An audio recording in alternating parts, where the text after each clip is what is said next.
ఈ తిరుమల ఎంత శోభాయమానంగా వెలుగుతోందో.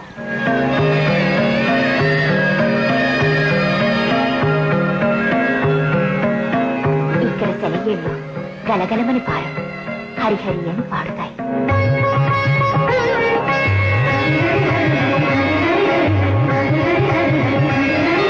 ఈ కొండ మీద ప్రతి చెట్టు, ప్రతి పొద మహారుషుల ప్రతిరూపాలే.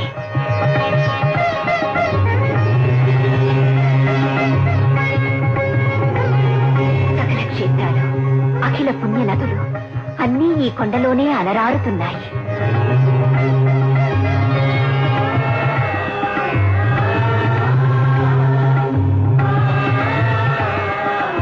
ఈ కొండ శాంతికి నిలయం, ధర్మానికి ఆలవాలం. అమ్మా అమ్మా, ఈ తిరుమల మహిమలు తెలిపి నా జన్మ తరింపజేశారమ్మా.